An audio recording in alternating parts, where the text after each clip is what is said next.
أن النبي صلى الله عليه وسلم كان في مخزن له فأفاء الله عليه فقال لأصحابه هل تفقدون من أحد؟ قالوا نعم فلانا وفلانا وفلانا. ثم قال هل تفقدون من أحد؟ قالوا نعم فلانا وفلانا وفلانا. ثم قال هل تفقدون من أحد؟ قالوا لا. قال لكن أفقد جليبيبا فاطلبوهم.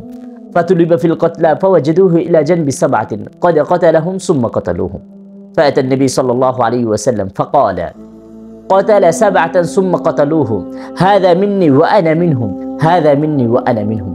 قال فوضعه على ساعديه ليس له إلا ساعد النبي صلى الله عليه وسلم. قال فغفر له ووضع في قبره। রাসূল আকরাম সাল্লাল্লাহু আলাইহি ওয়াসাল্লামের এই হৃদয় বিদারক এবং এই মর্মাহত কনভারসেশনগুলো এবং এই দৃশ্যগুলো ফুটে উঠেছিল তার প্রিয় সাহাবী হযরত জুলাইবিব রাদিয়াল্লাহু তাআলা আনহুর শাহাদাতের সময়।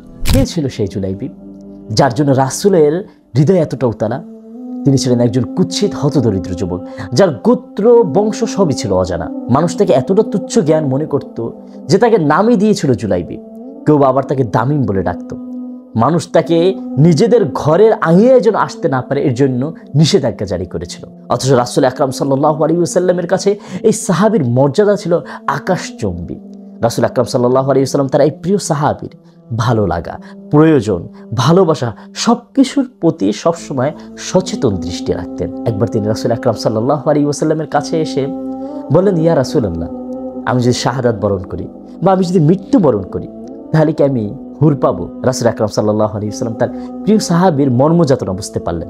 তিনি তাকে বললেন, হে জুলাইবিব, তুমি কি বিবাহ করবে? জুলাইবিব মুচকি হেসে দিলেন। রাসূল আকরাম সাল্লাল্লাহু আলাইহি ওয়াসাল্লাম ঠিক করলেনও।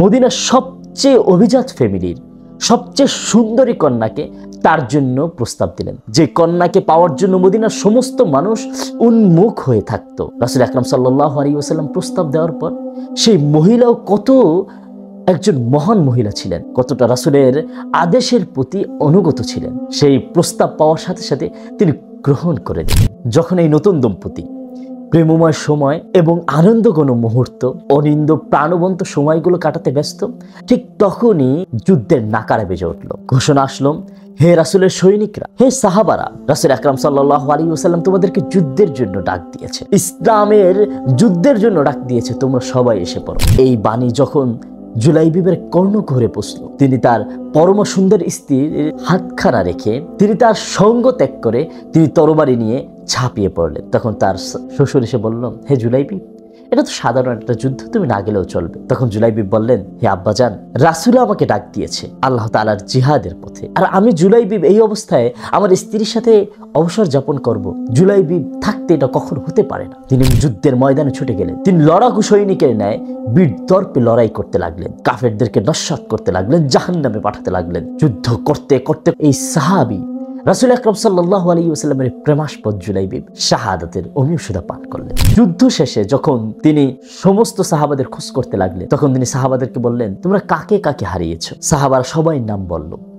তিনি এভাবে 3 বার প্রশ্ন করলেন, সবাই সবার নাম বলল, কিন্তু জুলাইবিবের নাম কেউ বলল না। রাসূল আকরাম সাল্লাল্লাহু আলাইহি ওয়াসাল্লাম তখন বললেন, আমি তো আমার জুলাইবিবকে দেখতে পাচ্ছি না, আমার জুলাইবিব কোথায়? তোমরা তাকে খুঁজে আনো। সাহাবারা তাকে হন্যতন্য হয়ে খুঁজতে লাগলো। তারা জুলাইবিবকে গিয়ে পেল, 7 জন কাফিরকে হত্যা করে সে শহীদ হয়েছে। রাসূল আকরাম সাল্লাল্লাহু আলাইহি ওয়াসাল্লাম তার কাছে আসলেন এবং তার মাথার পাশে এসে দাঁড়িয়ে বললেন, সে 7 জনকে শহীদ করেছে, অতঃপর সে শহীদ হয়েছে।